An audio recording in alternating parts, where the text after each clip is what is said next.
ఒక గ్రీష్మా చౌదరి ఒక motivational speaker, mind set coach, ఇవన్నీ మీ అంతటి మీరు డెవలప్ చేసుకున్నావా? పేరెంటింగా, స్కూలింగ్లోనా? మా నాన్నగారు ప్రతిదీ ట్రైన్ చేస్తారు. ఏది నాకు ఇంటర్ నుంచే మోటివేషన్ నేను చెయ్యగలను అనేది నాకు ఎప్పుడు తెలిసింది అంటే, కొంతమంది అంటారు మీరు నవ్వుతోనే మాట్లాడేస్తున్నారు, చూపులతోనే మాట్లాడేస్తున్నారు అని. కొన్ని చోట్ల అలా చెప్పాల్సి వస్తుంది ఆన్సర్స్. మైండ్ సెట్ కోచ్ అంటే ఏంటి? మైండ్ సెట్లో 2 రకాలు ఉంటాయి. Fixed mind set, growth mind set. Connect అవ్వాలన్నా, మీతో కొంచెం టైం స్పెండ్ చేయాలన్నా ఆ షేరింగ్, ఆ బాండింగ్ రావాలి. అది రావాలంటే ముందు I tell the parents the same thing. Sit with your child for 5 minutes in a day. How you identify వాళ్ళ మైండ్ ఏముంది, దాన్ని ఎలా సెట్ చేయాలనేది. మైండ్ సెట్ గ్రోత్ వైపు తీసుకురావాలి అంటే వాళ్ళని. నమస్తే, నేను Kavitha. Welcome to iDream. No చెప్పడం ఎలా నేర్చుకోవాలి? నిజంగా నో చెప్పాలంటే మనలో మనం కుమిలిపోవాలా, లేకుంటే నో చెప్తే వాళ్ళు ఎలా ఫీల్ అవుతారు అనేటువంటి బాధ, ఒక రకమైనటువంటి ఆలోచనలు కూడా ఉంటాయి కదా. వాటన్నిటిని దాటుకొని నో ఎలా చెప్పాలి? పేరెంటింగ్ అంటే పేరెంట్స్ పిల్లల్ని స్కూల్కి పంపించిన వరకే సరిపోతుందా? ఆ తర్వాత వాళ్ళ పర్సనాలిటీ కావచ్చు, వాళ్ళ బిహేవియర్ కావచ్చు, యాటిట్యూడ్ కావచ్చు, ఇవన్నీ పేరెంటింగ్లోకే వస్తాయా? లేకుంటే ఈ బాధ్యత అంతా స్కూల్స్ తీసుకోవాల్సినటువంటి అవసరం ఉందా? స్కూల్స్లో చదువు చెప్తే సరిపోతుందా? పేరెంట్స్ అండ్ స్టూడెంట్స్ గురించి కూడా స్కూల్స్ ఆలోచించాలా? బోల్డ్ అన్ని క్వశ్చన్స్ ఉంటాయి. ఇవన్నీ కూడా ప్రతి ఇయర్, అకాడమిక్ ఇయర్ స్టార్ట్ అవుతుంది, లేకుంటే క్లాసులు అవుతున్నాయి, ఎగ్జామ్స్ వస్తున్నాయి, దీని తర్వాత వచ్చేటువంటి హాలిడేస్, వీటన్నిటి టైంలో గుర్తొస్తూ ఉంటాయి ప్రతి ఒక్కరిని తొలిచి వేసేటువంటి ప్రశ్నలు. వీటి గురించే మాట్లాడుకుందాం. మనతో పాటుగా ఉన్నారు గ్రీష్మా చౌదరి. తను motivational speaker and mind set coach కూడా. హలో అండి గ్రీష్మా, నమస్తే. నమస్తే అండి, ఎలా ఉన్నారు? ఐఎమ్ గుడ్, చాలా బాగున్నాను. గ్రీష్మా చౌదరి పేరు ఎలా పెట్టారు? గ్రీష్మా అనేది ఎప్పుడు పెట్టారు, అసలు ఎందుకు వచ్చింది? మా నాన్న గ్రీష్మా అని పెట్టారు. ఫస్ట్ నా పేరు వేరే ఉండింది, అమ్మగారు అనుకున్నారు, పెట్టారు. నాన్నకి ఈ ఋతువులు వీటి గురించి చదివాక నాన్నకి గ్రీష్మా అని పెడదామని అనిపించింది. ఎందుకు ఆ టైంలో పుట్టారా మీరు? లేదు, నవంబర్లో పుట్టింది, నవంబర్లో. కాకపోతే నాన్నకి వసంత, ఈ ఋతువులన్నీ ఓకే, ప్రతి చోట విన్నారు, కామన్ అనిపించింది. అరే గ్రీష్మ ఎందుకు పెట్టకూడదని మా నాన్నగారు వెళ్ళి మా తాతయ్య దగ్గర అన్నారంట. అరే గ్రీష్మ ఎలా పెడతావురా, అది వేడి, కోపం, అంటే నీ పిల్లకి కోపం రావడం ఇష్టమా నీకు అనేసి అన్నారు. మా నాన్న అవన్నీ పట్టించుకోలే. ఏమన్నారంటే, పేరు పెడతాను, పెంపకం నాది కదా, నేను చూసుకుంటాను కదా అని అన్నారు. అట్లా పేరు పెట్టాక కొంతమంది చాలా బాగుందని అన్న వాళ్ళు ఉన్నారు, అది చూసి వాళ్ళు పెట్టుకున్న వాళ్ళు కూడా ఉన్నారు. ఎండ్ ఆఫ్ ద డే తాతయ్య అన్నది నిజం కాలేదు, నాకు కోపం లేదు, వచ్చినా చల్లబడిపోతుంది వెంటనే, ఐస్ క్యూబ్ లాగా. సో అది నవంబర్ ఇంపాక్ట్ ఉందా, పేరు ఇంపాక్ట్ కాకుండా? అంతే, మా నాన్నగారి పెంపకం నవంబర్ ఇంపాక్ట్ మీరు అన్నట్టుగా. ఓకే, గ్రీష్మము అనగానే హాట్ సమ్మర్ అనేది మేలో కనిపిస్తుంది. ఆ టైంలో మే అండ్ జూన్ అంటే మన దగ్గర విపరీతంగా మండే ఎండలు అనే ఒక ఫీల్ ఉంటుంది. కరెక్ట్. బయటికి రావడానికి భయపడతారు, లేకపోతే దగ్గరికి వెళ్ళడానికి కూడా ఒక ఫీల్ అనేది ఉంటుంది, ముట్టుకుంటే కాలిపోతుంది అనే ఒక ఫీల్. ఇవన్నీ చూసిన తర్వాత బట్ ఒక గ్రీష్మా చౌదరి ఒక మోటివేషనల్ స్పీకర్, మైండ్ సెట్ కోచ్ని చూస్తే ఇవన్నిటికీ ఎంటైర్లీ ఆపోజిట్ ఉంటారు. క్వైట్ డిఫరెంట్గా ఉంటుంది తన యాటిట్యూడ్ కావచ్చు, లైక్ ఇంటరాక్షన్స్ కావచ్చు. ఇవన్నీ చూసిన తర్వాత ఇవన్నీ మీ అంతటి మీరు డెవలప్ చేసుకున్నావా? పేరెంటింగా, స్కూలింగ్లోనా? కెరియర్ బిగినింగ్లో అంటే నేను చిన్నప్పటి నుంచి అవుట్ స్పోకెన్ కాదు అసలు, మరీ అందరితో వెళ్ళి మాట్లాడేయడము, నవ్వడం అదంతా లేదు, వెరీ రిజర్వ్డ్ అనమాట. నేను చదువుకుంది కూడా హైదరాబాదే, బార్న్ బాటప్ అంతా ఇక్కడే. అట్ టైమ్స్ అంటే వెళ్తూ కెరియర్ ముందుకు వెళ్తూ ఉన్నప్పుడు I had some different scenarios in my life. మా నాన్నగారు ప్రతిదీ ట్రైన్ చేస్తారు. ఏది నాకు ఇంటర్ నుంచే what you call public speaking ఉండాలి, ఒక మనిషి ఎలా మౌల్డ్ అవ్వాలి, ఒక మనిషి ఉన్నప్పుడు అవతల వాళ్ళు ఎలా రిసీవ్ చేసుకోవాలి అనే క్వాలిటీస్తో ఆయన నన్ను పెంచుకుంటూ వచ్చారు. సో తర్వాత స్టేజ్ పర్ఫార్మెన్సెస్, కాలనీస్ ఉంటాయి కదా ఆ కాలంలో, అంటే నేనేమి 60s పుట్టిందని కాదు, జస్ట్ ఒక 20 years బ్యాక్. ఇప్పుడు స్కూల్ ఏజ్లో మన కాంపిటీషన్స్ అవుతూ ఉంటాయి, స్టేజ్ పర్ఫార్మెన్సెస్ ఇవ్వడం, అది బోల్డ్నెస్, కరేజ్ పెంచుతుంది అన్నట్టుగా మా నాన్నకి ఇంట్రెస్ట్ ఉంది. ఒక స్టేజ్ ఫియర్ పోగొడుతుంది. తర్వాత పార్టిసిపేషన్స్ అయిపోయాక మెల్లగా మాట్లాడడం నేర్పించారు క్రౌడ్లో. అంటే మా వాళ్ళల్లో కొంచెం పొలిటికల్గా ఉన్న వాళ్ళు కూడా ఉన్నారు, వాళ్ళతో పాటు కొంచెం వెళ్ళేదాన్ని చిన్నప్పుడు. అలా కొద్దిగా మాట్లాడుకోవడం నేర్చుకొని ఇప్పుడు మాట్లాడొద్దు అన్నా కూడా మాట్లాడాల్సి వస్తుంది. దట్ వే నా మౌల్డింగ్ కానివ్వండి, నా కెరియర్ మొత్తం అలా వెళ్ళిపోయి మోటివేషన్ నేను చెయ్యగలను అనేది నాకు ఎప్పుడు తెలిసింది అంటే, పేరెంట్స్ వచ్చి మాట్లాడినప్పుడు, ఐ వర్క్ ఫర్ స్కూల్స్, ఇప్పుడు కూడా నేను చేస్తున్నాను. పేరెంట్స్ వచ్చి మాట్లాడినప్పుడు, పిల్లలు వచ్చి వాళ్ళ బాధలు చెప్పుకున్నప్పుడు, when I'm able to convince them easily, అంటే వాళ్ళ మైండ్ సెట్, వాళ్ళ షూలోకి వెళ్ళి వాళ్ళని అర్థం చేసుకొని వెంటనే వాళ్ళకి ఆ బూస్టప్, ఆ ఎనర్జీ ఇస్తాం చూడండి, అది నాలో ఉంది అనేది నాకు అర్థమైంది. దెన్ పీపుల్ స్టార్టెడ్ సజెస్టింగ్, మా స్కూల్కి కూడా రండి, మా బిజినెస్ మీట్స్కి రండి, వై కాంట్ యూ మోటివేటర్స్. ఆ మోటివేషన్ దగ్గర నుంచి మైండ్ సెట్ కోచ్ లాగా కన్వర్ట్ అవ్వాల్సి వచ్చింది. ఇదంతా నాకు ఇంట్రెస్ట్ ఉందా లేదా అంటే I didn't think of it. వెళ్తూ ఉన్నాను, హార్డ్ వర్క్ చేసుకుంటూ వెళ్ళాను, ప్రతిరోజు ఏదో ఒకటి నేర్చుకుంటూ వెళ్ళాను. ఓకే. సో నేర్చుకుంటూ వెళ్ళింది ఐ స్టార్టెడ్ షేరింగ్. ఎప్పుడైనా నేర్చుకునేది ఇక్కడే పెట్టుకుంటే అవ్వదు, మనం షేర్ చేసుకుంటూ వెళ్తే వీ విల్ ఆల్సో డెవలప్, పక్కన వాళ్ళు కూడా చాలా డెవలప్ అవుతారు, ఏదో ఒకటి నేర్చుకుంటారు అనేది నేను బిలీవ్ చేస్తాను. అట్ ద సేమ్ టైం సీరియస్గా మొహం పెట్టి మాట్లాడితే ఎవరు వింటారు? ఇప్పుడు ఇద్దరు మనుషులు ఉన్నారు, కోపంగా ఉన్న వాళ్ళు ఉన్నారు, పక్కన నవ్వుతూ మీతో మాట్లాడుతూ ఉండే వాళ్ళు ఉన్నారు. మీ చూపు ఎవరి వైపు వెళ్తుంది? ఆబ్వియస్గా ఎవరైతే ప్లెజెంట్గా కనిపిస్తున్నారు. కరెక్ట్. మీ మూడ్ మార్చేటట్టు ఉండాలి, పాజిటివ్ వైబ్స్ రావాలి. సో కొంతమంది నటిస్తారు, అది తెలిసిపోతుంది మనకు, ఆటోమేటిక్గా మొహం మీద స్మైల్ ఉంటుంది. కొంతమంది అంటారు మీరు నవ్వుతోనే మాట్లాడేస్తున్నారు, చూపులతోనే మాట్లాడేస్తున్నారు అని. కొన్ని చోట్ల అలా చెప్పాల్సి వస్తుంది answers. End of the day positivity ఉందా, పాజిటివ్ వైబ్ ఉందా, that is enough, satisfaction. Yeah. So ఈ మోటివేషనల్ స్పీకర్ అనేది, దాంతోపాటుగా కెరీర్ గైడెన్స్ ఎక్స్పర్ట్ అనేది, లేకపోతే కౌన్సిలర్ అనేది, కెరీర్ కౌన్సిలర్ అనేది ఉంటుంది. బట్ ఇవన్నీ కాకుండా మీరు mind set coach. Mind set coach అంటే ఏంటి? ఎలా దాన్ని మైండ్ సెట్ని మారుస్తారా, ట్యూన్ చేస్తారా, డెవలప్ చేస్తారా, ఏం చేస్తారు? ఇప్పుడు మీరు అన్నారు ఇన్ని ప్రొఫైల్స్ ఉన్నాయి, అవి ఎందుకు చూస్ చేసుకోలేదు అని. I believe all those are just professional. కానీ నేనేం ఆలోచించానంటే ప్రతి ఒక్కరూ busy life, 24/7 they are chasing for the goals. ఆ టైంలో రిలేషన్స్ మర్చిపోతున్నారు, నవ్వడం మర్చిపోతున్నారు, గ్యాదరింగ్స్ మర్చిపోతున్నారు. మీరు గమనిస్తే ఫంక్షన్స్కి కూడా వెళ్ళి అక్కడ కూడా ఫోన్స్, అక్కడ కూడా ల్యాప్టాప్స్. వాట్ ఐ ఫెల్ట్, అరే ఇంతకుముందు 90s, 2000s ఫంక్షన్ అంటే చాలామంది గ్యాదర్ అయ్యి అక్కడ మాట్లాడుకునే వాళ్ళు, గుడ్ అండ్ బ్యాడ్ మాట్లాడుకునే వాళ్ళు, సజెషన్స్ తీసుకునే వాళ్ళు, మ్యూచువల్ రెస్పెక్ట్, హ్యాపీనెస్ ఉండేది. ఇప్పుడు అది కొద్ది కొద్దిగా ఐసోలేట్ అవుతూ వెళ్తుంది. Then I thought motivational speaking is best. మోటివేషన్లోంచి ఇంకా నేను ఏం చేయొచ్చు? కొంతమంది ఉంటారు, లేదు నాకు తెలిసిందే కరెక్ట్ అంటారు, రైట్, నీకు తెలిసిందే కరెక్ట్. ఇంకొంతమంది అంటారు ఇది నేర్చుకోవాల్సిన విషయం అని. సో మైండ్ సెట్ అన్నారు, మీరు ఇప్పుడు మైండ్ సెట్ గురించి అడిగారు.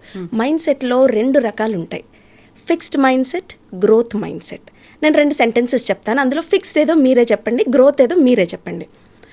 వాడికి ఒక ఇంటెలిజెన్స్ ఉంది, ఆ ఇంటెలిజెన్స్ వాడికి సరిపోదు ఇంకా కెరియర్లో ముందుకెళ్ళడానికి అనేది ఒక సెంటెన్స్.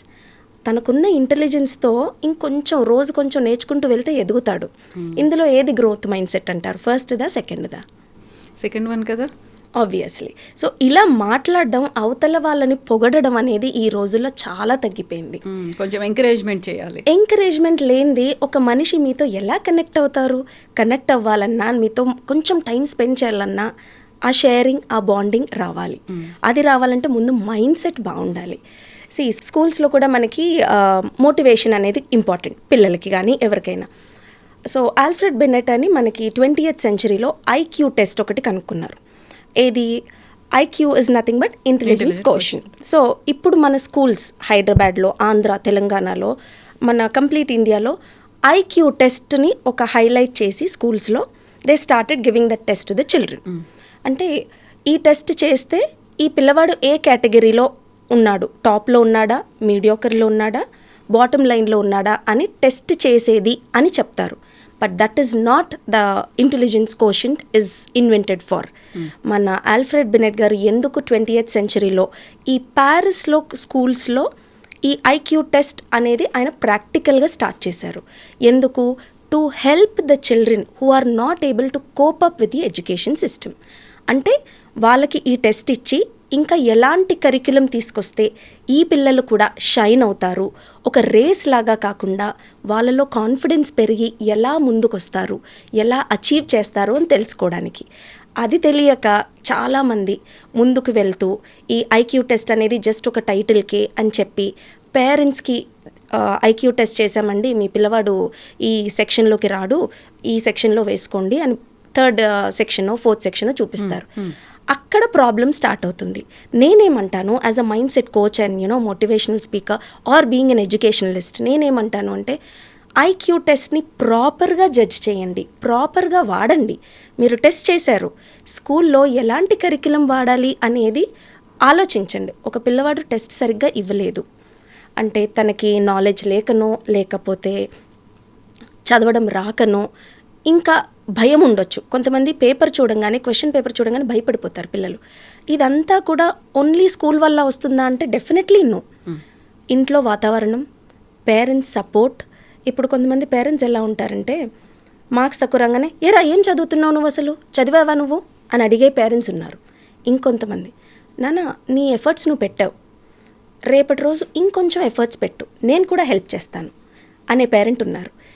ఏ చైల్డ్ ఎక్కువ గ్రోత్ ఉంటుందంటారు, ఫస్టా సెకండా?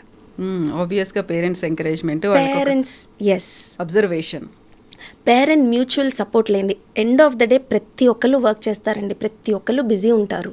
కానీ మీ పిల్లల కోసం మీరు వర్క్ చేస్తున్నారు, తప్పు కాదనను. ఆ వర్క్ చేసే టైంలో ఒక 10 minutes పిల్లలతో కూర్చోండి, ఆ డే మొత్తం ఏం జరిగింది, ఎలా జరిగిందని అడగండి. That it self gives a lot of Boost in confidence to the child. అక్కడి నుంచి మెల్లమెల్లగా ముందుకు వెళ్ళి ఎలా చదువుతున్నావు, ఏంటి నీకు టఫ్ సబ్జెక్ట్ ఏమనిపిస్తోంది, ఏ టాపిక్ ఎలా ఉంది, ఏ టీచర్ నీకు బాగా అప్రిసియేషన్ ఇస్తారు, ఇలా ముందుకు వెళ్ళండి. ఇప్పుడు కనుక మీరు పేరెంట్స్ దగ్గరికి వెళ్ళి మీ పిల్లలకి ఏది ఇష్టం, ఏ సబ్జెక్ట్ ఇష్టం, ఏ టీచర్ ఇష్టం అని క్వశ్చన్స్ ఇవ్వండి, పేరెంట్ ఫెయిల్ అవుతారు. ఒక 20 marks పేపర్ పెట్టండి వాళ్ళ పిల్లల గురించి, క్వశ్చన్స్ ఇవ్వండి, పేరెంట్స్కి ఆన్సర్ రాయమని చెప్పండి. 20లో చెప్తున్నాను కదా, 5 marks కూడా రావు పేరెంట్స్కి. That is because we are busy. అది పిల్లల కోసమే బిజీ ఉంటున్నాం. కానీ ఎండ్ ఆఫ్ ద డే కొన్ని రోజులు అయ్యాక, 10th అయిపోయాక, ఇంటర్ అయిపోయాక, పిల్లలు ఒక ప్రొఫెషనల్ కోర్స్ చేసేటప్పుడు మీరు వెనక్కి తిరిగి చూసుకుంటే మీ పిల్లల గురించి మీకు ఏం తెలుసు, ఏమీ తెలియదు. అరే నేను అప్పుడు సపోర్ట్ చేయలేకపోయానే నా కొడుకుని, అరే నా కూతురికి నేను అలా మారల్ సపోర్ట్ ఇవ్వలేకపోయానే, ఇచ్చుంటే ఈరోజు స్టేజ్ మీద మాట్లాడుతూ ఉండేదేమో, ఇంకేదైనా ప్రొఫెషన్ యూనిక్గా చూస్ చేసుకునేదేమో అనే ఆలోచన పేరెంట్స్కి వస్తుంది. అంత దూరం వెళ్ళాక ఆ ఆలోచన రాకుండా నేనేం చేస్తున్నాను, ఇలా గెస్ట్గా వెళ్ళిన ప్రతి స్కూల్లో కానివ్వండి, బిజినెస్ మీట్స్కి వెళ్ళినా, ఇంకెక్కడైనా యాన్యువల్ ఫంక్షన్స్కి వెళ్ళినప్పుడైనా I tell the parents the same thing. Sit with your child for 5 minutes in a day. ఏముంది, మీరు చాపింగ్ చేసుకుంటూ, వెజిటబుల్ చాపింగ్ చేసుకుంటూ కూర్చోండి పిల్లవాడితో. మీరు ల్యాప్టాప్లో ఏదో వర్క్ చేసుకుంటారు, బ్రేక్ వస్తుంది మధ్యలో, 5 minutes కూర్చోండి మీ పిల్లవాడితో. చాలా ఇంపాక్ట్ ఇస్తుంది. That is what I expect from parents from now.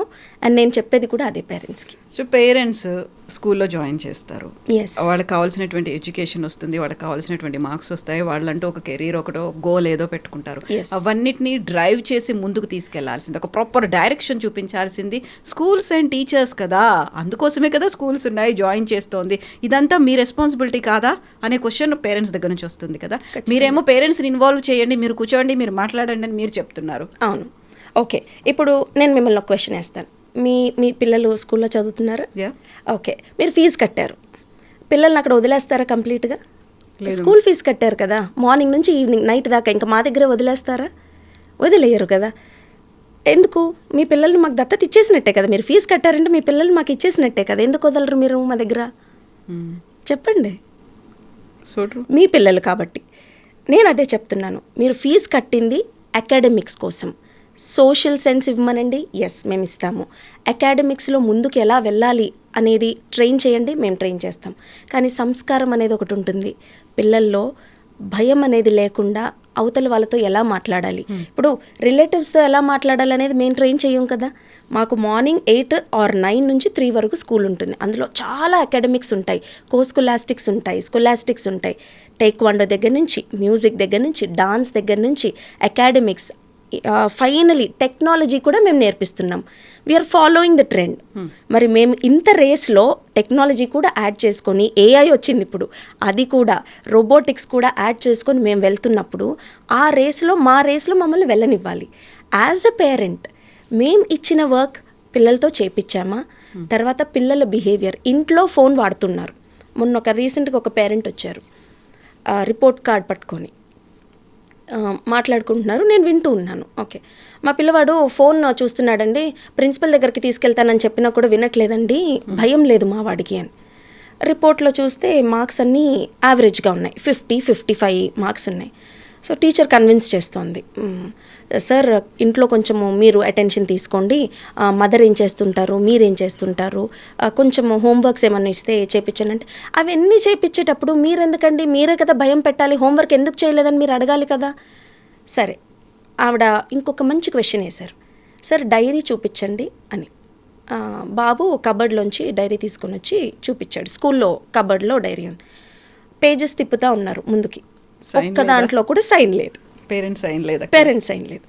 ఆ టీచర్ ఇలా ముందు పెట్టింది, పేరెంట్స్ సైన్ లేదు సార్, మీరు అసలు కనీసం అక్నాలెడ్జ్ కూడా చేయట్లేదు, అక్కడ రెడ్ మార్క్స్లో చాలా రాశాను చూడండి ఒకసారి అని ఒకటి చదివి వినిపించారు. Your child did not complete science question and answers of lesson 7 అనో ఏదో ఇచ్చారు, దానికి మీ రెస్పాన్సు లేదు, ఎవ్రీడే హోంవర్క్స్కి సిగ్నేచరు లేదు. 1 minute కూడా పట్టదు, 2 seconds ఎగ్జాక్ట్గా చదివి సైన్ చేయడానికి. మరి మీకు అంత టైం లేదు, మీరు అదే టైం దాని మీద ఇన్వెస్ట్ చేసుంటే ఈరోజు పిల్లవాడు ఇక్కడ 50s కూర్చునేవాడు కాదు. End of the day 50s 60s 90s అనేది మార్క్స్ కాదు. చైల్డ్ కాన్ఫిడెన్స్ ఉంటే, క్లాస్లో సరిగ్గా వినుంటే, ఇంటికి వచ్చి చదువుకొని ఉంటే, ఫోన్ పట్టుకోకుండా ఉండుంటే, ఆ రీల్స్ తిప్పడం అనేది లేకుండా ఉండుంటే పిల్లవాడు మీతోనే ఉండేవాడు, అకాడమిక్స్లో టాపు ఉండేవాడు, కాన్ఫిడెన్స్ బాగుండేది, సోషల్ స్కిల్స్ పెరిగేవి. ఈ రోజుల్లో మీరు చూస్తే పేరెంట్స్ కార్లో వెళ్ళేటప్పుడు, బైక్లో వెళ్ళేటప్పుడు కూడా సిగ్నల్ పడినా ఆగరు, ముందు ట్రాఫిక్ కానిస్టేబుల్ ఉన్నారా లేదా అని చూస్తారు, లేకపోతే ఫాస్ట్గా వెళ్ళిపోవాలి. పిల్లవాడు మీ పక్కనే కూర్చున్నాడు, చూస్తున్నాడు, are you following the rules. అసలు ముందు ఏదన్నా చేసేటప్పుడు, ఎవరికన్నా సజెషన్ ఇచ్చేటప్పుడు అది మనం చెయ్యాలి. ఒకసారి నేను డ్రైవ్ చేసుకుంటూ వెళ్ళేటప్పుడు, ఐ థింక్ ఇన్ బాలనగర్, ఒక 30 seconds సిగ్నల్ ఉంటుంది, బైక్స్ వెళ్ళిపోతున్నాయి, కార్స్ వెళ్ళిపోతున్నాయి, నేను అక్కడే ఆగాను. నా తర్వాత ఆటో అతను వచ్చాడు, వెళ్ళిపోయాడు, బైక్ అతను వచ్చాడు, వెళ్ళిపోయాడు. కొంచెం వెనక డిస్టెన్స్లో ఉంటారు చూడండి, వాళ్ళు కొద్దిగా వచ్చి స్లో అయ్యి నా కార్ దగ్గర ఆగారు. మధ్యలో వెళ్ళే వాళ్ళు మిమ్మల్ని తిట్టుకుంటూ వెళ్ళుంటారు కదా, ఎందుకు ఆగింది, మమ్మల్ని కూడా ఆపేసింది అనే ఒక ఫీల్ ఉంటుంది. కానీ ఎండ్ ఆఫ్ ద డే నేను చేసింది రైటే కదా. పిల్లలు చూస్తున్నప్పుడు మనం ఏం చేస్తున్నాము, పిల్లలు చూడనప్పుడు మనం ఏం చేస్తున్నాం అనేది రైట్ కాదు. What we follow is what next generation follows అనేది ఐ బిలీవ్. మనం పేరెంట్స్ ఒక మైండ్ సెట్ అనేది ఒకటి పెట్టుకుంటారు, కరెక్ట్, పక్క వాళ్ళు ఇలా ఉన్నారు, లేకుంటే మా ఫ్యామిలీలో ఉంది, లేదు నేను అనుకున్నాను నేను కాలేదు అనేది కొంతమంది, అయితే నేను ఇలా చేస్తున్నాను కాబట్టి నా పిల్లలు కూడా అదే చేయాలి అనుకునే వాళ్ళు కొంతమంది. దాన్ని మనం మైండ్ సెట్ ఫిక్స్ చేసుకోవడము అంటాం. బట్ మీరు ఒక మైండ్ సెట్ కోచ్గా మీరు వాళ్ళ మైండ్ సెట్ని మారుస్తారా, ప్రాపర్ ట్యూన్ చేస్తారా, డైరెక్షన్లోకి తీసుకెళ్తారా? హౌ యూ ఐడెంటిఫై వాళ్ళ మైండ్ ఏముంది, దాన్ని ఎలా సెట్ చేయాలనేది? ఓకే, దీనికి నేను ఒక ఎగ్జాంపుల్ చెప్తాను. మనకి మైండ్ సెట్ గురించి కూడా చాలా బుక్స్ ఉంటాయి, అంటే ఈ రోజుల్లో మనుషులకి టైం లేదు, ఓపిక లేదు చదివేది. కానీ మైండ్ సెట్ గురించి బుక్స్ చదివినప్పుడు కూడా మనిషి సగం మారుతారు, నేను ఎదగాలి అనేది. ఫర్ ఇన్స్టెన్స్, మీరు ఒక ప్రోగ్రామ్కి వెళ్ళాలి, ఫంక్షన్కి వెళ్ళాలి, లైక్ ఫర్ ఇన్స్టెన్స్ ఫంక్షన్కి వెళ్ళాలనుకొని బాగా రెడీ అవ్వాలనుకుంటారు, పవర్ ఉండదు, మీకు కావాల్సిన రిక్వైర్మెంట్స్ ఏవి ఇంట్లో ఉండవు. సరే ఏదో మేనేజ్ చేసుకుందాంలే అని అన్నీ ఒక పౌచ్లోకి వేసుకొని కార్ ఎక్కేస్తారు. కొంచెం దూరం వెళ్ళాక కార్లో మీకు సడన్గా ప్రాబ్లం అవుతుంది. ఎలా ఉంటుంది మీ రియాక్షన్, ఎలా ఉంటుంది? యాంగ్జైటీ, ఒక టెన్షన్ అనేది ఫీల్ అవుతాము, మనం టైం వెళ్ళలేకపోయాము అనుకుంటాము. ఇప్పటికిప్పుడు మనకి ఒక దాన్ని ఎలా సర్వీస్ చేయించాలి అనేది, మెకానిక్ దొరుకుతాడా, నేను వెళ్తానా, నా టైమే బాగాలేదు, ఇవాళ ఏ టైంకి లేసాను, రోడ్డు మీద ఆపేసాము, వెనకాల వాడు తిడుతున్నాడనే ఫీల్ ఉంటుంది, అందరు వెళ్ళిపోయారు, ఫోన్లు వస్తుంటాయి, నువ్వెక్కడ, ఇవన్నీ మనకి. దాని తర్వాత ఫస్ట్ ఇవన్నీ ఫోన్లు వస్తుంటాయి అన్నారు, రోడ్డు మీద ఇదంతా ఎంబారసింగ్గా అనిపిస్తుంది కాసేపటి తర్వాత అదే మైండ్ సెట్లో ఉన్న వాళ్ళు కాసేపు లేసి ఎవరి మొహం చూశాను అని అనుకునే వాళ్ళు ఉన్నారు, నా టైం ఎప్పుడు ఇంతే ఉంటుంది అని అనుకునే వాళ్ళు ఉన్నారు, ప్రతిసారి నాకే ఇలా జరుగుతుంది. ఎగ్జాక్ట్లీ, ఇలా అనుకుంటే that is fixed mind set, దాన్ని మనం ఏమీ చేయలేము, మార్చలేము. కానీ ఇలాంటి మనుషులతో మనం మాట్లాడుతూ ట్రావెల్ చేసినప్పుడు ఇలాంటి వాళ్ళని ఎలా కన్విన్స్ చేయొచ్చు అనేది నేను ఒకటి చెప్తాను. ఫర్ ఇన్స్టెన్స్, మీరు వాళ్ళ పక్కనే ఉన్నారు, ఇలా నాకు ఎప్పుడు ఇట్లానే జరుగుతుంటుంది, నేను ఏది చేసినా, ఎందులో చేయి పెట్టినా ఐరన్ లెగ్ లాగానే అవుతుంది అనే వాళ్ళు ఉంటారు. ఆ టైంకి మీరు వెళ్ళి మాట్లాడుతున్నారు వాళ్ళతో, ఏమో తొందరగా వెళ్ళకపోవడం వల్ల మీకు ఏదైనా మంచి జరుగుతుందేమో, అందులో ఏమైనా లెర్నింగ్ ఉందేమో అనే ఆలోచన వాళ్ళకి తెప్పిస్తాం మనం. అంటే మైండ్ సెట్ గ్రోత్ వైపు తీసుకురావాలి అంటే వాళ్ళని పాజిటివ్ వైపు తీసుకొస్తాం. ఫర్ ఇన్స్టెన్స్, మనకి లైఫ్లో కూడా సడన్గా మనుషులు వస్తారు, క్లోజ్ అవుతారు చాలామంది. It can be teenagers. నేను కాలేజెస్కి వెళ్ళినప్పుడు నాకు ఉండే మెయిన్ క్వశ్చన్స్ ఇవే. సడన్గా వస్తారు, చాట్ చేస్తారు, కాల్స్ మాట్లాడతారు, చాలా క్లోజ్ అవుతారు. అంటే first casual chats, casual messages, కొన్ని రోజులకి daily good morning, good evening, good night, కొన్ని రోజులకి లేట్ నైట్ చాట్స్, తర్వాత కాల్స్. సడన్గా మనిషి డిసపియర్ అయిపోతారు, రీజన్స్ కూడా ఏం చెప్పరు. ఇది మనకి టీనేజర్స్లో ఎక్కువ కనిపించేది ప్రాబ్లం. ఒక అమ్మాయి వచ్చింది ఇలానే, బాగా చదువుతుంది. మీరు మైండ్ సెట్ గురించి అడిగారు కాబట్టి ఆ అమ్మాయి ఫిక్స్డ్ మైండ్ సెట్తో ఉంది. బాగా చదివే అమ్మాయి ఒక 2-3 months నుంచి అకాడమిక్స్ డ్రాప్ అవుతున్నాయి. ఓకే. సో వాళ్ళ మదర్ కాదు కానీ వాళ్ళ టీచర్కి ఏదో షీ సెన్స్డ్, మన టీచర్స్తో వీళ్ళు షేర్ చేసుకోరు. అమ్మాయి గురించి నాకు చెప్తే నేను పర్సనల్గా పిలిచి మాట్లాడాను. ఫస్ట్ టైం మాట్లాడినప్పుడు ఆ అమ్మాయిది ఫిక్స్డ్ మైండ్ సెట్, ఏది చెప్పడానికి రెడీగా లేదు. She didn't want to share. అంటే ఎందుకు, నేను తక్కువైపోతాను, ఆవిడెవరో, నేను ఎందుకు ఆవిడకి చెప్పాలి, కొత్త వాళ్ళ ముందు ఎలా మాట్లాడాలి, కొట్టినట్టుగా నో ఐఎమ్ ఆల్ రైట్ అనింది. Okay, I understood. First day only 10 minutes మాట్లాడాను because it's fixed mind set. తర్వాత ఒక 2 days తర్వాత నేను మళ్ళీ వెళ్ళి ఆ అమ్మాయిని మళ్ళీ పిలిపించి హౌ ఆర్ యూ అన్నాను. ఆ అమ్మాయి కొంచెం నవ్వింది. సెకండ్ టైం నన్ను కలిసింది, నవ్వింది, కానీ మైండ్ సెట్ మాత్రం అలానే ఉంది. How are you, how was your day అని అడిగాను. మొత్తం ఆన్సర్స్ చెప్పింది. It went on well. కాన్వర్జేషన్లోకి అలా తీసుకువెళ్ళాను. కాన్వర్జేషన్ ఉంది, నన్ను చూస్తూ ఉంది, బట్ మైండ్ మాత్రం ఫిక్స్ అయ్యి ఉంది. నేను చెప్పను, వాట్ ఎవర్ ఇస్ హ్యాపెనింగ్ నేను చెప్పను. ఏమో మా అమ్మ నాన్నకి ఈవిడ వెళ్ళి చెప్పేస్తే ఏం జరిగింది, ఈవిడని ఎలా నమ్మాలి నేను అనేది ఆ అమ్మాయికి ఉందనేది నాకు అర్థమైంది. ఆ ఇంటెన్సిటీ ప్యాటర్న్ మనకు అర్థమైపోతుంది. సరే, ఆ సెకండ్ డే ఒక 20 minutes మాట్లాడాను. I sent her. మళ్ళీ నేను 2 days గ్యాప్ తీసుకోవాలి, ఒక 4 days గ్యాప్ తీసుకున్నాను. వచ్చింది, హాయ్ మేడం అని తనే వచ్చి షేక్ హ్యాండ్ ఇచ్చింది, కూర్చుంది, అండ్ కొంచెం సేపు ఇష్టాలు మాట్లాడుకున్నాం, నాకేమిష్టం మీకేమిష్టం. It went on. Third day she felt comfortable. అంటే మనం ఎలా ఆ ప్యాటర్న్ని ముందుకు తీసుకెళ్తామో ఆ మనిషిలోంచి మనకు వచ్చే రియాక్షన్స్ని బట్టి మనకు అర్థమైపోతుంది. కంఫర్ట్ జోన్ అనేది క్రియేట్ చేయాలి. అది క్రియేట్ అవ్వాలి అంటే ఆ ట్రస్ట్ రావాలి. ఆ ట్రస్ట్ రావాలంటే నా మోటివేషనల్ టాక్స్ ఉండాలి, వాళ్ళతో ఆ ర్యాపో బిల్డ్ అవ్వాలి అనేది అంటే మేము నేర్చుకున్నది. థర్డ్ డే రోజు ఇంకా క్యాజువల్గా మాటల్లోకి వెళ్ళాక ఐ జస్ట్ ఆస్క్డ్ హర్, ఇది అడిగినప్పుడు ఇలా సడన్గా వచ్చి సడన్గా మాట్లాడి వెళ్ళిపోయాక ఐ స్టార్టెడ్ గెటింగ్ డీమోటివేటెడ్. అంటే నా వాల్యూ ఇంతేనా, నేను అసలు ఎవరికి నచ్చనా అనే థాట్లోకి వెళ్ళిపోయాను మేడం అని చెప్పింది. ఒక వాక్యూమ్ లాగా క్రియేట్ అయిపోయింది అక్కడ. ఎగ్జాక్ట్లీ. ఆ మనిషి వచ్చారు, మాట్లాడారు, వెళ్ళిపోయారు, దే ఆర్ హ్యాపీ. నేను అమ్మాయితో అదే అన్నాను, పోనీ నీకు తెలుసా తను ఫీల్ అవుతున్నారేమో అక్కడ అని. అమ్మాయి తెలియదు, అసలు కాంటాక్ట్ కూడా లేదు, నేను మెసేజ్ చేసిన 2-3 గంటలకి ఒక 1 word రిప్లై వస్తుంది. There is the pattern. You are the prettiest rose among all the lilies. Lilies కూడా pretty, but you are the prettiest in that garden. అది ఆ మనిషికి వాల్యూ తెలియనప్పుడు why are you taking care of it. ఎప్పుడైనా అవతల వాళ్ళు మాట్లాడితే నువ్వు మాట్లాడు, అవతల వాళ్ళు రెస్పెక్ట్ ఇస్తున్నారా, రెస్పెక్ట్ ఇవ్వు. They are disappearing, you try and disappear. That is self respect. నీకు నువ్వు రెస్పెక్ట్ ఇచ్చుకో. ఎవరో ఒకళ్ళు 100 కోట్ల మందిలో ఒక్కళ్ళు నీతో మాట్లాడలేదని నీ ఎంటైర్ ప్రొఫైల్నే నేను దేనికి ఫిట్ కానా, నేను దేనికి సెట్ అవ్వనా, నన్ను ఎవరు ఇష్టపడరా అని అనుకుంటున్నావు. ఇంతమంది నీ చుట్టూ ఉన్నారు. నీ అకాడమిక్స్ తగ్గిపోయిందని చూసింది ఎవరు? మీ teacher, one of the teachers. అంటే టీచర్కే నువ్వు ఇంత నచ్చినప్పుడు మీ ఫ్యామిలీ, మీ ఫ్రెండ్స్ ఇంకా ఎంత మిస్ అవుతూ ఉంటారు ఇలా ఉంటే అన్నప్పుడు షీ రియలైజ్డ్. ఒక్కసారికి కదా, అది ఆల్మోస్ట్ 2-3 hours వెళ్ళిపోయింది మాకు. ఆ డిస్కషన్ అలా వెళ్ళిపోయింది. She is in touch with me now, she is back to her academics. So అదే చెప్తాను, ఫిక్స్డ్ మైండ్ సెట్ అనేది ప్రతి ఒక్కరికి ఉంటుంది. అది గ్రోత్లోకి మార్చుకోవాలి అంటే ముందు వినాలి, బీ అ గుడ్ లిసనర్ అనేది నేను చెప్తాను. ఎగ్జాక్ట్లీ. సో ఇప్పుడు మీరు చెప్పిన దాంట్లో like wanted to extend to a little bit. ఆ అమ్మాయి అలా కంటిన్యూ అవుతుంది. సడన్గా ఎవరైతే డిసపియర్ అయిపోయారో ఆ అబ్బాయి వచ్చాడు, లేకుంటే మాట్లాడుతున్నాడు, కన్విన్స్ చేసే ప్రయత్నం చేస్తున్నాడు. బట్ తను ఒక స్టబ్బన్ మైండ్ సెట్ పెట్టుకుంది, నేను బాధపడ్డాను, నీ వల్ల నువ్వు వెళ్ళిపోయావు, సడన్గా వచ్చేసావు. When she wanted to say no అనేది చెప్పాలి అనుకున్నప్పుడు ఎలా చెప్పాలి ఆ పర్సన్కి? No, I don't want to continue, లేకుంటే నేను ఇలా హర్ట్ అయ్యాను, లేకుంటే నేను ఇప్పుడు నా లైఫ్ చాలా బాగుంది, నేను ఇలాగే కంటిన్యూ చేస్తున్నాను, I don't want your friendship వద్దు అని చెప్పడం అని ఎలా? ఇప్పుడు ఈ మనిషితో మీరు అన్నట్టుగా ఈ అమ్మాయిది ఈ మనిషితో అయితే నేను ఒకటి చెప్తాను. ఫస్ట్ అయితే కొన్ని రోజులు నెలల తర్వాత అయితే రెస్పాన్స్ వస్తుంది కదా, అక్కడ నుంచి ఒక మెసేజ్ వస్తుంది. ఆ మెసేజ్కి నువ్వు ఎలా రెస్పాండ్ అయ్యేవా అనే దాన్ని బట్టే ఈ నో అనే రియాక్షన్ ఉంటుంది. వెంటనే రిప్లై ఇవ్వాల్సిన అవసరం లేదు. నీకు చెప్పకుండా, నీకు అసలు ఏ హింట్ ఇవ్వకుండా వెళ్ళిపోయిన మనిషి గురించి నువ్వు ఆలోచించావు. 2 months నీ కెరియర్, ఫ్రెండ్స్, ఫ్యామిలీని వదిలేసి డిస్టర్బ్డ్గా ఉన్నావు.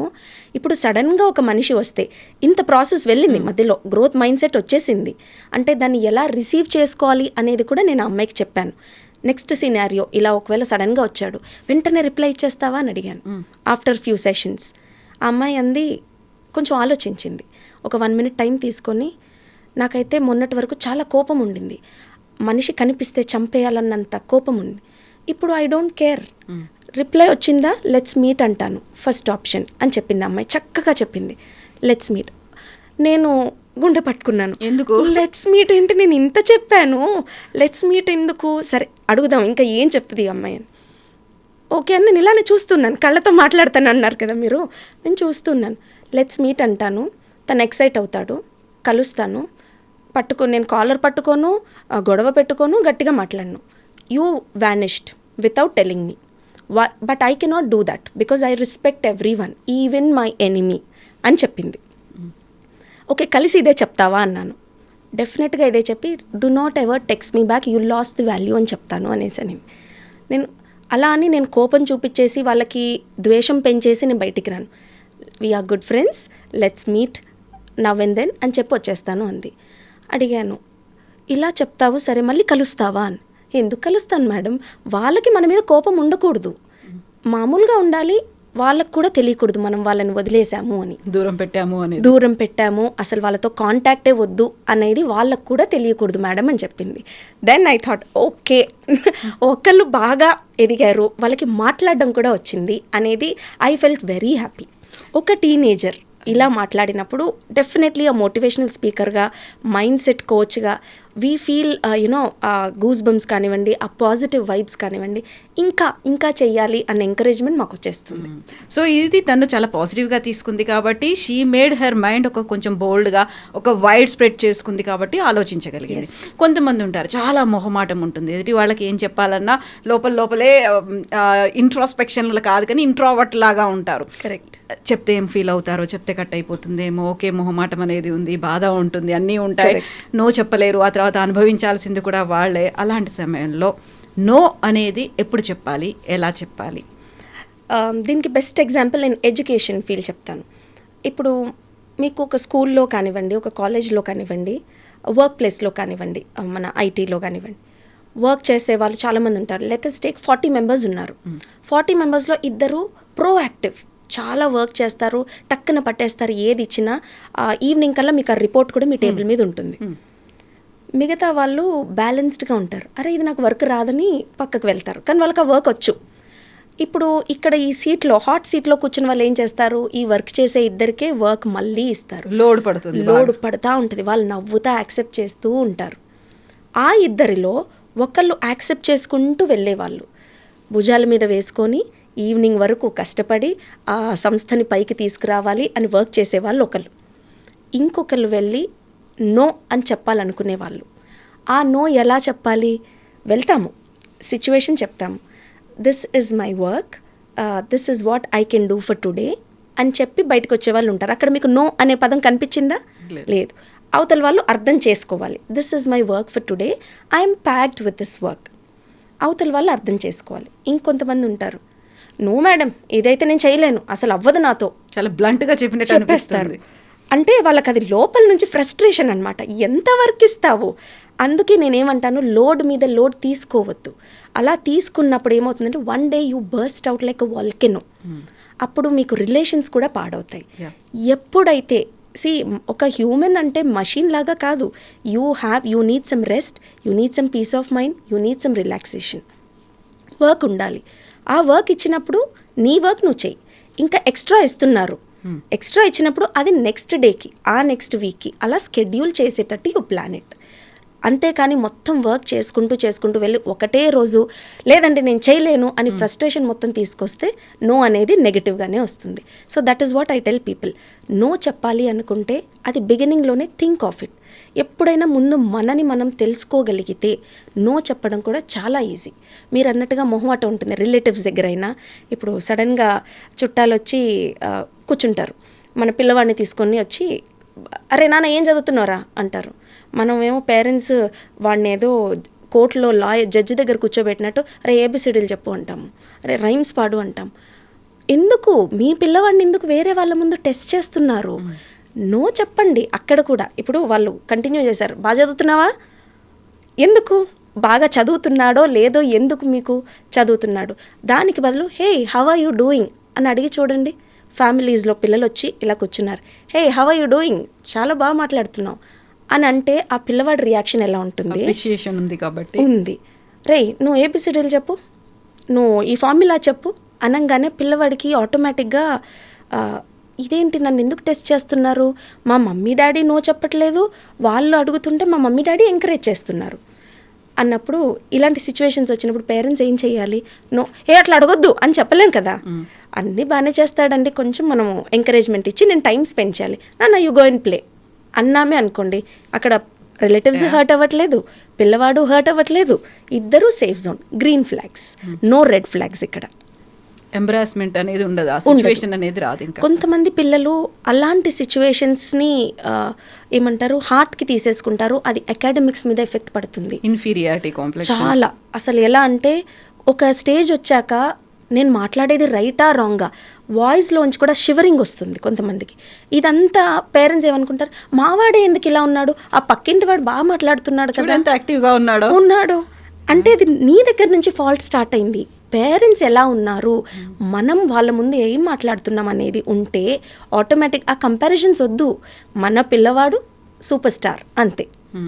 అది మనకి మేనేజ్ చేసుకోగలిగితే ఆ బాండింగ్లోంచి ఆటోమేటిక్గా పిల్లలు షైన్ అవుతారు. ఫస్ట్ అండర్స్టాండ్ చేసుకోవాలి వాళ్ళు. ఎగ్జాక్ట్లీ, అది అండర్స్టాండింగ్ ఉండాలి అంటే వీళ్ళు కొంచెం వర్క్ పక్కన పెట్టి ఒక 5 to 10 minutes స్పెండ్ చేయండి. వీకెండ్స్ అవుటింగ్కి తీసుకువెళ్ళండి. వీకెండ్స్ కూడా ఫ్యామిలీస్ గెట్ టుగెదర్స్ వర్క్స్ అంటే పిల్లలు ఎలా మీకు పిల్లలు కావాలి అన్నప్పుడు ఆ బాండింగ్ ఉండాలి అనేది నేను చెప్తాను. డే 1 నుంచి రైట్ ఫ్రమ్ బిగినింగ్ నర్సరీలో జాయిన్ చేసిన దగ్గర నుంచి ఎండింగ్ వరకు అన్నీ షేర్ చేసుకునేటట్టు ఉండాలి. పిల్లలు ఒక స్టేజ్కి వచ్చాక నాన్న నాకు ఇలా మాట్లాడుతున్నారు, ఇలా నాకు ప్రపోజల్స్ వచ్చాయి అని చెప్పుకోగలిగే ర్యాపో ఉండాలి అనేది I believe in. Yes Greeshma గారు, థ్యాంక్ యూ సో మచ్ అండి. వీల్ కంటిన్యూ ఇలాంటి టాక్స్ చాలా అవసరం కాబట్టి. And this is the right time. మనకి వెళ్ళి ఎగ్జామ్స్ అయిపోగానే హాలిడేస్ కూడా వస్తుంటాయి. పేరెంట్స్ అండ్ స్టూడెంట్స్ ఇప్పుడు ఏమనుకుంటారంటే స్కూల్లో ఉన్నంతసేపే బాగానే ఉంది, ఇప్పటిదాకా వచ్చారు మళ్ళీ మన మీద కూర్చున్నారు, అసలు వీడితో భరించలేకపోతున్నా, స్కూల్లో పంపించేస్తే బాగుండు, హాస్టల్లో ఉంటే బాగుండు, ఇంకెక్కడైనా సమ్మర్ క్యాంప్లో చేద్దామా, ఇలాంటివన్నీ వస్తూ ఉంటాయి. కాబట్టి పేరెంట్స్కి ఇవన్నీ కూడా మనం కంటిన్యూ చేద్దాం. వీల్ హ్యావ్ ఒక రెగ్యులర్ సెషన్స్ పెట్టుకుందాం అండి. Definitely. Thank you so much. Thank you. Thank you. And for more videos, Please subscribe to iDream. Please subscribe to iDream. Please subscribe iDream. And please subscribe to iDream. For more videos, subscribe to iDream. please like, share and subscribe to the channel. Congratulations, iDream. Subscribe to iDream. Subscribe to iDream. So subscribe to iDream Media. iDream ki iDream team andarki huge congratulations. Please subscribe iDream Media. Please subscribe to iDream. Subscribe iDream. Please subscribe to iDream. iDream అంటే నా కళల ఛానల్ను subscribe చేసుకున్న నోరు తిరుగుతలేదు, మీరైతే గంట గుర్తు కొట్టండి. For more such videos, please subscribe to iDream. Subscribe to iDream. Please subscribe to iDream. Please subscribe iDream Media. Please do subscribe to iDream. Please subscribe to iDream Media. For best entertainment and information, please subscribe iDream. And don't forget to subscribe to iDream.